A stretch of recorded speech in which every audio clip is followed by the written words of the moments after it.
ये एक last announcement थी, कुछ इन्फॉर्मेशन देने थे आपको।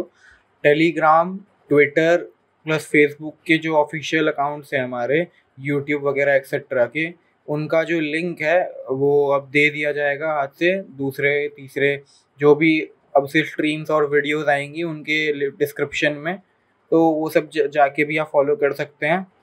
और बाकी वो लिंक आपको मिल जाएगा हमारे ग्रुप में भी, तो आप वहाँ से भी देख सकते हैं।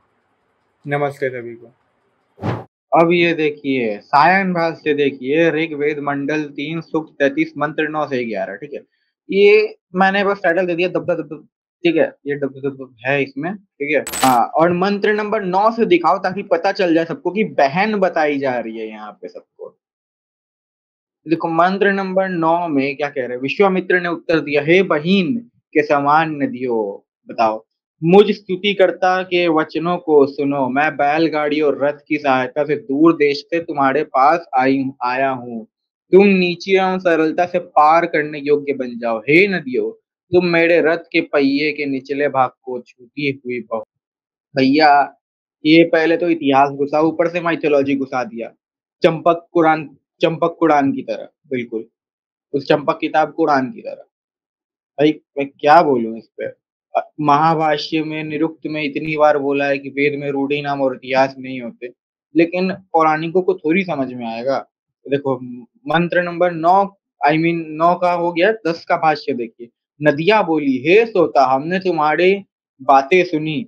इस बैलगाड़ी एवं रथ से रथ से साथ गमन, इसके नीचे गमन करो, क्योंकि तुम दूर से आए हो। जिस प्रकार बालक को स्तन पिलाने के लिए माता झुकती है, तो अब पुरुष का आलिंगन करने के लिए युवती झुकती है। उसी प्रकार हम भी तुम्हारे लिए नीची हुई जाती है। बताओ। बहुत उत्तम, बहुत उत्तम। अति उत्तम, अति उत्तम।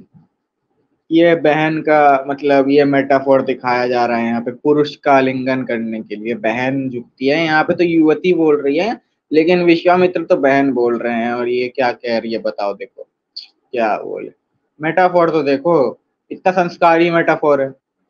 मंत्र नंबर 11 देखो देखो। विश्वामित्र ने कहा, हे नदियों, तुम्हारे द्वारा आज्ञा पाए हुए इंद्र द्वारा प्रेरित पार जाने के इच्छुक एवं पार जाने की चेष्टा करने वाले भरतवंशी लोग तुम्हें पार करेंगे। तुम यज्ञ की पात्र हो, मैं सभी जगह तुम्हारी स्तुति करूंगा। ठीक है, अब दूसरा लगाना, वो वाला सेकंड वाला। तो देखिए मंत्र नंबर 2 में, सारे काल उस परम पुरुष से ही यज्ञ में उत्पन्न हुए, उससे ऊपर कोई नहीं। उसको ऊपर बीच आदि से कोई भी पार नहीं पा सकता। तो इससे क्या सिद्ध हुआ, वो निराकार मान रहा है सायन। ठीक है, यहाँ पे फिर मंत्र नंबर 3 में बोल रहा है, उस परम पुरुष की कोई प्रतिमा सानी नहीं है, प्रतिमा नहीं है, और उसका कोई चिन्ह नहीं है, सानी नहीं है।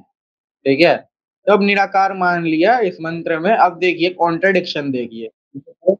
ये सायन भाष्य है, एकदम बहुत बढ़िया अति उत्तम सायन भाष्य है। सांप्रदायिक पारंपरिक भाष्य है। देखिए, ब्राह्मण विराट पुरुष का मुंह हुए, क्षत्रिय उसकी भुजाएं हुई, वैश्य उसकी जंघाएं हुई, शूद्र उसके पैर हुए।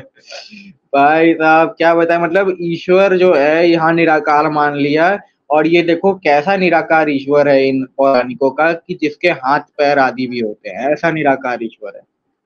बताओ, ये कॉन्ट्रडिक्शन है इनके भाष्य में। और बाकी तो दिखाई दिया जाएगा आगे। और क्या बोले, और छोड़ो। ये देखो, ये सायन का ऋग्वेद का मंडल 8 सूक्त 33 मंत्र 17 से 19 का भाष्य है। ठीक है, 17वां नंबर मंत्र का भाष्य पढ़ो।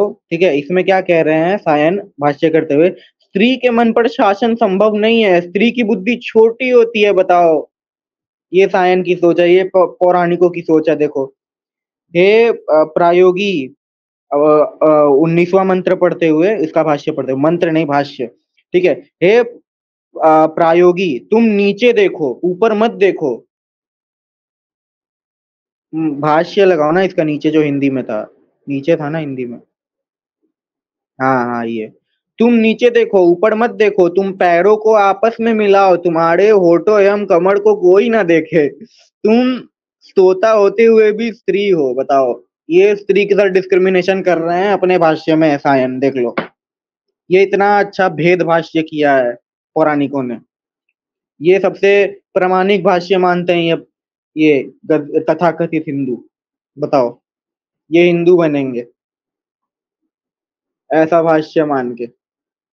अरे मूल्य है ना, ऐसा ऐसा भाष्य लेके तुमको कहाँ कहाँ तुमको मल मल के रगड़ेंगे, कोई बचा नहीं पाएगा फिर तुमको। फिर तुम आर्य भाष्य इस्तेमाल करने लग जाते हो अपने बचाव में कि देखो हमारे वेदों में तो ऐसा नहीं लिखा। उसके बाद आर्य भाष्य तुमको लगने लग जाता है कि भाई अब तो दयानंद सरस्वती ही बचा सकते हैं। इसके बाद वाला लगाना, अभी देखो ना, अभी तो और दिखाएंगे, पूरा कंप्लीट तो करने दो सायन भाष्य आज। ये अपने ऋग्वेद मंडल 10 सूक्त 110 मंत्र 5 के सायन भाष्य में इतना अच्छा कल्पना किया है। सुंदर पत्नियां अच्छे कपड़े पहनती है एवं पतियों के सामने जिस प्रकार अपना शरीर प्रकट करती हैं, उसी प्रकार यज्ञशाला के सभी द्वारों पर देवियां प्रकट हो। हे द्वार देवियों, द्वार इतने खुल जावे कि देवगण उनमें होकर सरलता से जा सके। बाप रे बाप, मतलब यहाँ पे जो क्या बोलते हैं, यज्ञशाला जो होती है, यज्ञशाला के द्वार और यज्ञों के द्वार, जो अग्नि का द्वार है, उससे कंपेयर किया है स्त्री की योनि को। ये देखो अश्लीलता तो देखो, मतलब यज्ञ को ये पति पत्नी के आलिंगन संबंध से कंपेयर कर रहे हैं। बताओ, यज्ञ को वो भी, देवियों को वो भी, बताओ। ये तो सायन की बुद्धि है। लगाओ इसके बाद वाला, क्या कर सकते हैं अब। हाँ, ये देखो सायन भाष्य ऋग्वेद मंडल 10 सूक्त 86 मंत्र नंबर 15 का तो सायन भाष्य देखो पहले। इंद्राणी ने कहा, हे इंद्र, तीखे सींगों वाला बैल जिस प्रकार गर्जन करता हुआ गायों में रमन करता है, अरे बाप रे, उसी प्रकार तुम मेरे साथ रमन करो। दधी मंथन का शब्द तुम्हारे लिए कल्याणकारी हो। प्रेम की अभिलाषिनी इंद्राणी का सोमरस निचोड़ना तुम्हारा कल्याण करे। इंद्र सब तो पेट है। अरे सोमरस निचोड़ना, वाह जी वाह, सोमरस निचोड़ा जा रहा है सायन भाष्य में। देखो इंद्राणी, इंद्र जो है पौराणिक इंद्र, वो पौराणिक इंद्राणी का सोमरस निचोड़ रहे हैं। बताओ, जब भी भाई ये लोग पे वीडियो बनाते हैं ना, साला वीडियो अनजाने में बोल रहे हैं, चला 18 प्लस यही यही भेद भाष्य है इन लोगों का, भेद भाष्य। क्या ही बोले लोग, भेद भाष्य नहीं, ये लोग वेद को क्या बोलता है, वेद बोलता है, वेद भाष्य है ये लोग का, वेद भाष्य। अबे छोड़ भाई, कितना मारेगा, छोड़ अगला मारते हैं, अभी छोड़। हाँ, ये देखो, ये ऋग्वेद मंडल 10 सूक्त 58 मंत्र थी का भाष्य किया है सायन ने। ये देखो क्या लिख रहा है, तुम्हारा जो मन चारों ओर से डोल ढाल वाली धरती पर दूर तक गया है, चारों ओर से ढाल वाली, मतलब धरती के 4 कोने हो गए हैं। बताओ सायन भाष्य में, उसे हम लौटाते हैं। तुम इस संसार में निवास करने के लिए जीते हो। बताओ, 4 मतलब कॉर्नर हो गए हैं धरती के सायन भाष्य में। ये ऋग्वेद का पूरा बेड़ा गर्क कर दिया, मंत्र का इतना उल्टा भाष्य किया है, गलत सलत भाष्य, क्या बताएं भाई। आज अगर कोई ऋषि वगैरह सायन का ये भाष्य देखते ना, पक्का पहले उसको मृत्यु दंड होता वहीं सायन को नहीं, खड़े। सायन को स्वर्ग गलती बोले, स्वर्ग भी साले को नसीब ना हो, नरक से बुला के मारे साले को। वही इन लोग का यमराज जो है, इन लोग का यमराज को भेज देते उसको भाई, मुसलमानों के डोजर में। अथर्ववेद का लगाओ नीचे वाला, बढ़ा जाएगा ये लगता है। हाँ, जिस 3 कर्म उपासना ज्ञान के साथ स्थिति बृहस्पति, ठीक है, ये क्या लिखा हुआ है, बृहस्पति, उसके बाद क्या लिखा हुआ है, ढरी वेद विद्याओं के, अच्छा, बड़ी वेद विद्याओं के रक्षक पुरुष ने अपने बल से और उपदेश से पृथ्वी के अनंत अंतों सीमाओं को विविध प्रकार दृढ़ किया। वाह जी वाह, मतलब जो धरती का जो सीमा है उसको क्या किया कि एक जगह पे स्टेबल कर दिया, फिक्स कर दिया। ऐसा आयत कुरान में भी आता है, पता है। आयत की बात अलग है और मंत्र की बात अलग है। यहाँ भाष्य ही ऐसा घटिया किया है कुरानिक जैसा, पौराणिक इज इक्वल टू पौराणिक। उस आनंद देने वाली जिह्वा वाले विद्वान को प्राचीन प्रकाशमान बुद्धिमान ऋषियों वेद के अर्थ जानने वाले ने आगे धरा है। अरे घंटा आगे धरा है, इतना मतलब ऋषियों को भी मतलब बदनाम कर रहे हो अपने भेद मतलब वेद भाष्य में। ये औकात रह गई है पौराणिकों की, बताओ। इसके बाद वाला लगाना। लगा रहे। हाँ ये देखो, सायन का ऋग्वेद भाष्य मंडल 7 सूक्त 88 मंत्र नंबर 3, ठीक है, ऊपर लगाओ, भाष्य लगाओ ऊपर होगा। हाँ, धरती के अंत भी होते हैं, बताओ, भूमि का अंत, ठीक है। हे युद्ध विद्या में निपुण राजपुरुषों, तुम्हारे शास्त्रों का शब्द आकाश में व्याप्त हो। संपूर्ण भूमि का अंत, बताओ, भूमि का अंत योद्धाओं से विनाश होता हुआ देखा जाए। शत्रु मुझको सब मनुष्य के समक्ष आकर प्राप्त हो और रक्षा चाहते हुए वैदिक वाणियों के आवरण द्वारा श्रवण द्वारा हमारे सम्मुख आवे। तो देखो भूमि का अंत हो गया, बताओ, ये अंत बता रहे हैं अभी हमको यहाँ पे कि धरती के एंड्स हैं। मतलब वो जो 4 साइड वाला बताया था उस भाष्य में, वो मतलब साफ क्लियर हो गया कि धरती के एंड्स हैं। यहाँ पे सायन मानता है धरती के एंड्स। ये तुम्हारा वेद भाष्य है, सबसे पॉपुलर, सबसे ज्यादा ऑथेंटिक वेद भाष्य। अच्छा, ये देखो 1058 वाला है क्या सायन का भाष्य? वो देखते हैं बाद में। नहीं, वो वाला दिखा दिए होंगे पहले ही, वो सब पहले ही दिखा दिए पिछले वीडियो में, वो देखना तो। उसी में ना लोग अच्छा, बोलता है ये कि अथर्ववेद का रह गया था। हाँ, ये देखो, ये सायन का अथर्ववेद कांड 15 सूक्त 7 मंत्र 1 का भाष्य है। वह विराट व्रात्य सामर्थ्य हो के तीव्र पूर्वक पृथ्वी के अंतिम छोर तक गया और समुद्र में परिवर्तित हो गया। बताओ, पृथ्वी के अंतिम छोर तक, और वहां पे 4 साइड्स मैंने दिखाई दिए। अब पृथ्वी का अंतिम छोर भी पता चल गया। ये देखो, ये है इनकी बुद्धि। अपना भेद भाष्य का तो बेड़ा गर्क कर ही रखा है इन्होंने।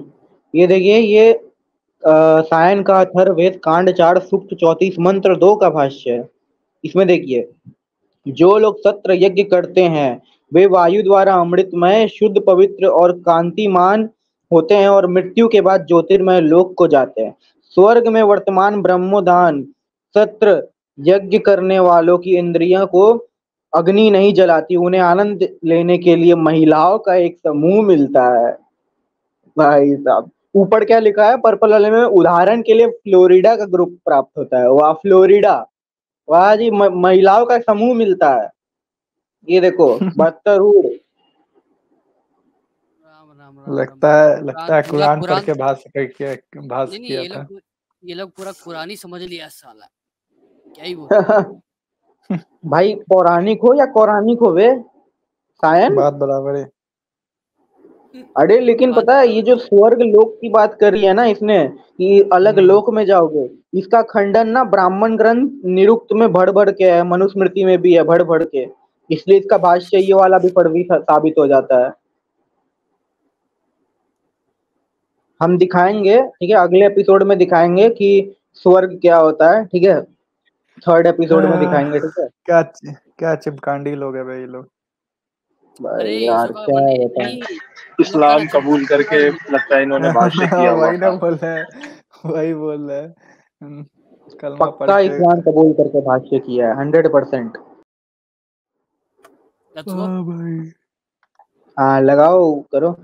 ये देखो, सायन का अथर्ववेद कांड 20 सूक्त 126 मंत्र 17, इसको पढ़ के ना दिमाग हिल जाएगा, ठीक है। जिसके बालों वाला मेढ़ा जमुहाई लेता है वह असमर्थ है, जिसका पुरुष अंग जांघों में लटका हो वह शक्तिशाली होता है, इंद्र सर्वश्रेष्ठ है। अरे भाई भाई हटा दो। नहीं, हम लोग मानते हैं इंद्र सर्वश्रेष्ठ वो परम ब्रह्म है, लेकिन जिस प्रकार से इसमें व्यक्तित्व किया हुआ है ना, उस प्रकार से तो कोई कतई नहीं। राम राम राम राम राम। बताओ, ये सब वेद में लिख रहा है ये लोग, बताओ। वेद को भी नहीं छोड़ा ये सब। क्या बताएं, थोड़ा सा मतलब सिग्निफिकेंस देके बोल देता तो समझ आ जाता। ये तो एकदम मुंह पे बोल रहा है। पूरा नॉनसेंस वाला बात, छोड़ो क्या ही बोलेगा, दूसरा लगाते हैं। हाँ यार, भाष्य प्रामाणिक है, ब्राह्मण ग्रंथ, उसके बाद व्याकरण आदि से सब जगह से प्रामाणिक है। ठीक है, हर जगह से प्रामाणिक है हमारा भाष्य। जो टिप्पणियां होती है ना हमारे भाष्यों में, आर्य भाष्यों में, उनमें देखना व्याकरण के इतने सारे सूत्र और इतने सारे प्रमाण दिए रहते हैं और सिद्ध किया रहता है कि यहाँ यहाँ से हमने ये भाष्य प्रमाणिक कर दिया है ऋषियों के मत के अनुसार। ठीक है, तो ये अथर्ववेद कांड 9 सूक्त 5 मंत्र नंबर 20, इसमें पढ़िए, इसका पदार्थ पढ़िए एक बार, अनजन्मा व गतिशील परमात्मा। ये फर्स्ट वर्ड देखिए, अजन्मा व गतिशील परमात्मा। ठीक है, फिर भावार्थ देखिए, अनादि अनंत परमेश्वर, सृष्टि का कर्ता, सर्वनियंता, और इसके नीचे क्या है, और सर्वव्यापक है। तो सर्वव्यापक है। ठीक है, तो अवतार का मतलब क्या होता है? अवतार का अर्थ होता है ईश्वर का ऊपर से नीचे उतरना अथवा जन्म लेना। ये दो मतलब होता है। ठीक है, मनुष्य रूप में जन्म लेना, ऊपर से नीचे उतरना। अब यहाँ पे सर्वव्यापक शब्द आया है, सुनो, यहाँ पे आया है सर्वव्यापक शब्द। ठीक है, तो सर्वव्यापक का अर्थ होता है जो हर जगह है। जब ईश्वर ऊपर नहीं चढ़ा, वो हर जगह है, वो जब ऊपर चढ़ा ही नहीं तो नीचे कैसे आ गया? वो अवतार कैसे ले लिया? कैसे अवतार ले लिया भाई? यहाँ से ही खंडन हो जाता है। और वो अजन्मा है, अजन्मा का ईश्वर को, सदा मुक्त है वो। ऐसे ही योग दर्शन का हम दिखाएंगे आगे। योग दर्शन का वो सूत्र दिखाने से पहले हम बताना चाहेंगे, योग दर्शन का समाधि पाद का सूत्र नंबर 25 है, उसका व्यास भाष्य पढ़ के देखिएगा। उसमें महर्षि वेद व्यास जी ने खुद बताया है कि ईश्वर जो है वो सदा मुक्त है, वो कभी जन्म नहीं लेता, वो अजन्मा है, सदा मुक्त है वो। और जन्म लेकर फॉर्म लेना ये उसकी कमजोरी नहीं, मतलब इसमें मतलब वो नहीं ले सकता, ये उसकी कमजोरी नहीं है, बल्कि ये उसका स्वाभाविक गुण है। ये गुण है, उसका स्वाभाविक गुण है। ठीक है, ऐसी बात है यहाँ पे। ईश्वर का एक भी ऐसा नाम नहीं है जो उनके ये साकार होने के गुण पे बेस्ड हो, क्योंकि ईश्वर साकार है ही नहीं, तो उनका गुण कैसा होगा? ये उनका गुण भी नहीं होगा, और ना साकार जैसा कोई नाम होगा उनका। उनके सारे नाम, जितने भी नाम है ईश्वर के जो सिद्ध होते हैं, विष्णु, शिव, ये सारे जो नाम ईश्वर के हैं, ये सारे के सारे नाम जो है ईश्वर को निराकार सिद्ध करते हैं। ठीक है, और अजन्मा सिद्ध करते हैं। इसी प्रकार आप लोग पढ़ेंगे यजुर्वेद अध्याय 40 मंत्र 8। ठीक है, वो भी पढ़िएगा। उसमें भी आपको बताएगा कि ईश्वर जो अजन्मा है, अमर है, वो कभी मृत्यु को प्राप्त नहीं होता, जबकि श्री कृष्ण जो थे वो, उनकी भी मृत्यु हुई थी महाभारत में। मौसल पर पढ़ लीजिएगा आप लोग महाभारत का, उसमें मिल जाएगा आपको। ठीक है, श्री कृष्ण की मृत्यु भी हुई थी, श्री कृष्ण का जन्म भी हुआ था। वो हम नहीं कहते, महाभारत आदि ग्रंथों में नहीं कहा गया कि श्री कृष्ण की मृत्यु हो गई, ये सीधा नहीं कहा गया, क्योंकि देखिए ऐसे महान लोगों की कभी मृत्यु नहीं होती, ये हमारे हृदय में सदैव वास करते हैं। ठीक है, ये महापुरुष हैं।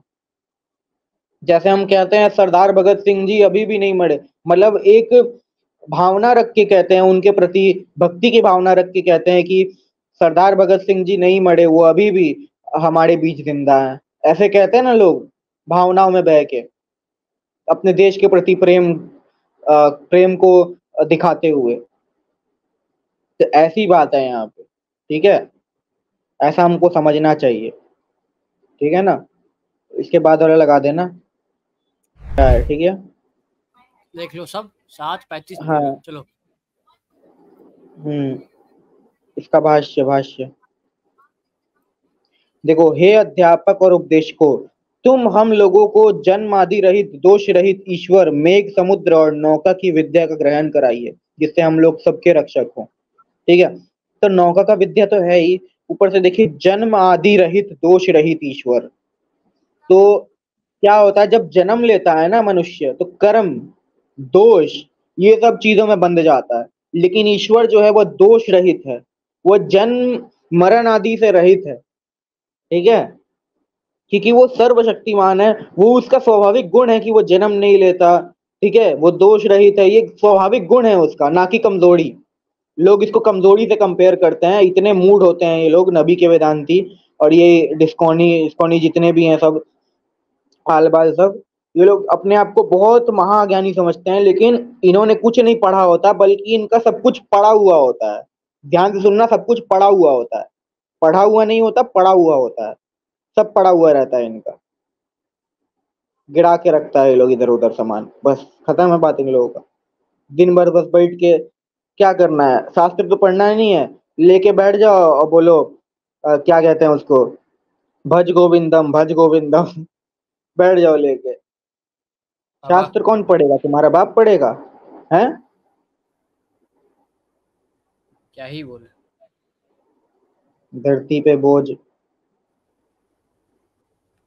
योग दर्शन का समाधिपाद सूत्र 26, ठीक है। ये देखो सूत्रार्थ देखो, वह ईश्वर भूत भविष्यात वर्तमान में उत्पन्न होने वाले सब गुरुओं का गुरु, विद्या देने वाला है, काल के द्वारा मृत्यु को प्राप्त न होने से। वो काल के बंधन में नहीं है, वह मृत्यु के बंधन में नहीं है, वो सदा मुक्त है। ये सूत्र नंबर 26 में भी कहा गया ये बात, महर्षि पतंजलि खुद एक्सेप्ट कर रहे हैं, और इस बात का प्रमाणित तो महर्षि वेद व्यास जी खुद करते हैं 1:25 के व्यास भाष्य में, समाधिपाद सूत्र 25 के व्यास भाष्य में, कि ईश्वर सदा जन्मादि ये सब जन्मादि से रहित है, वह सदा मुक्त है, ठीक है। तो ये बेस बना दिया मैंने, और भी बेस बनाने के लिए और भी प्रमाण रख देते हैं, ठीक है, ब्रह्म सूत्र आदि से, ठीक है। हटाना इसको जरा। अच्छा, हम क्या कहते हैं कि ब्राह्मण ग्रंथों का अलग एपिसोड में बना देते हैं, कैसा रहेगा? वो वाला काट देना वहां से, ठीक है, ब्राह्मण ग्रंथों का जहाँ बात कर रहे थे हम, ठीक है, एडिटिंग में, और बहुत लंबा हो जाएगा, उसके लिए अलग एपिसोड बनाना पड़ेगा। ये सीरीज में नहीं रख सकते उसको, बहुत बड़ा है वो, ठीक है रोहन? ठीक है ठीक है ठीक है ठीक है। यहाँ से भी काट देना जो बकवास किए हैं अभी, ठीक है। चलो, ये ब्रह्म सूत्र का अध्याय 2 पद 2 सूत्र नंबर 40, ठीक है। इसका ये भाष्य पढ़िए।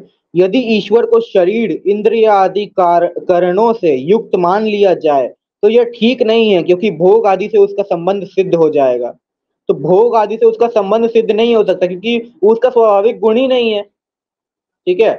वो खुद का मालिक है, ठीक है, वो खुद का मालिक है। ऐसे लोग कहते हैं ना, मतलब क्या है कि इंसान जैसा मत समझो कि इंसान अपना मन का जो करता है, वो जो मन का करता है अपना, तो वो मन का मालिक हो गया। असल में वो मन का मालिक नहीं होता, मन का गुलाम होता है।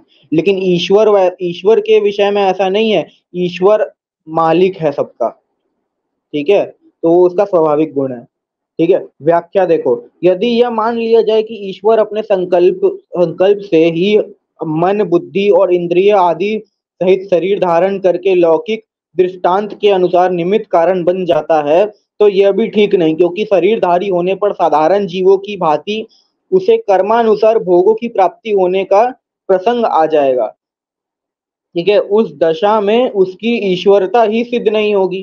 तो ईश्वरता ही सिद्ध नहीं होगी वेद उपनिषद आदि के अनुसार, तो फिर सनातन धर्म ही नहीं रहेगा। सनातन धर्म का वैदिक कॉन्सेप्ट ऑफ गॉड का ही ऐसा तैसा हो जाएगा। फिर किस बेसिस पे डिबेट करोगे किसी से? डिबेट तो छोड़ो, वैदिक कॉन्सेप्ट ऑफ गॉड ही नहीं बचेगा तुम्हारे पास फिर। इसीलिए ऋषियों ने ये बातों को, वो जानते थे कि ऐसे पाखंडी मूड लोग जरूर आएंगे वेदों का ऐसा तैसा करने, इसलिए इन्होंने अपने दर्शन शास्त्रों में ये सब बातें लिख दी, ताकि आगे चलकर ऐसी कोई भ्रांति ना फैले। धन्यवाद है उन सभी ऋषियों को भाई, कोटि कोटि नमन। महर्षि वेद व्यास को खासकर कोटि कोटि नमन है भाई मेरा। शास्त्रों से हमने बेसिस बना दिया, तो अब हम इसकी बात कर लेते हैं श्री कृष्ण और श्री राम जी की, ठीक है। अब ऐसा कौन सा ईश्वर होगा जो दूसरे ईश्वर की उपासना करे? ये अथर्ववेद कांड 13 सूक्त 4 मंत्र 16 से 18 में तो कहा कि ईश्वर सिर्फ एक है। 10 तक गिनती कराई और कहा कि ईश्वर केवल एक है, ठीक है। तो यहाँ पे देखो, महाभारत उद्योग पर्व अध्याय 84 श्लोक नंबर 21 है, ठीक है। अर्थात जब सूर्यास्त्र होने लगा तब श्री कृष्ण ने शीघ्र ही रथ से उतरकर रथ खोलने का आदेश दिया और पवित्र होकर संध्या उपासना में लग गए। अब संध्या उपासना कर रहे हैं ईश्वर की, है वैदिक संध्या उपासना, ठीक है। तो इस श्री राम भी करते हैं संध्या उपासना, इसका भी प्रमाण मैं वाल्मीकि रामायण से दिखाऊंगा, हटाओ इसको। हाँ, जब 3 पहर बीत कर, श्लोक नंबर 5 का है, जब 3 पहर बीत कर एक ही पहर रात शेष हो रह गई, तब वे शयन से उठ बैठे। उस समय उन्होंने सभा मंडप को सजाने के लिए सेवकों को आज्ञा दी।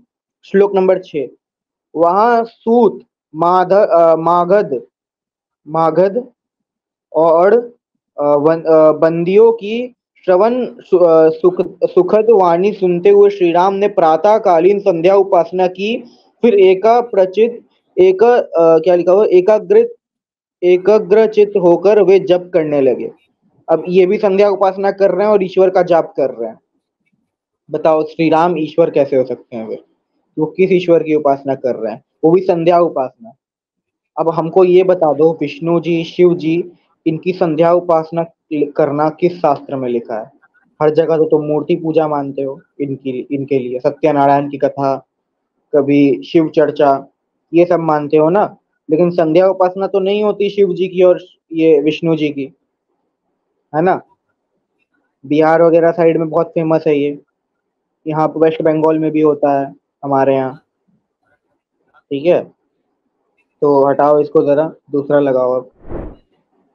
तो ये महाभारत का अश्वमेधिक पर्व अध्याय 16 श्लोक नंबर 11 से 13। तो ये अश्वमेधिक पर्व अध्याय 16 में क्या होता है ये सब लोग जानते ही हैं, मैं फिर से बता देता हूँ, ठीक है। इसमें क्या होता है कि उत्तर गीता तो सुना होगा सबने, ठीक है। इसमें क्या होता है, जो अर्जुन होते हैं वो श्री कृष्ण के पास आते हैं और कहते हैं कि श्री कृष्ण, मैं आपका गीता उपदेश भूल गया हूँ, क्या आप दोबारा मेरे को सुना देंगे? तो श्री कृष्ण कहते हैं, श्लोक नंबर 9 से 12, सॉरी, श्लोक नंबर 9 से 10 पढ़िएगा आप, आपको मिल जाएगा कहीं कहीं तक, ठीक है। श्लोक नंबर 13 तक पूरा पढ़ लीजिएगा, ठीक है, आपको मिल जाएगा। उसमें श्री कृष्ण कहते हैं कि मैं अभी गीता ज्ञान जो मैंने दिया था वो मैंने दिया था तुमको योग अवस्था में, ठीक है, और इस समय दोबारा देने में मैं असमर्थ हूँ। तो असमर्थ यहाँ से एक गुण कट गया, क्योंकि ईश्वर सर्वशक्तिमान है और यहाँ पे श्री कृष्ण असमर्थ हो गए, तो गुण कट गया एक और यहाँ पे।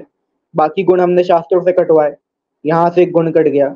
अब श्लोक नंबर 13 देखिए महाभारत में जो ये है, इसमें क्या बोला है श्री कृष्ण ने गीता के बारे में, ठीक है।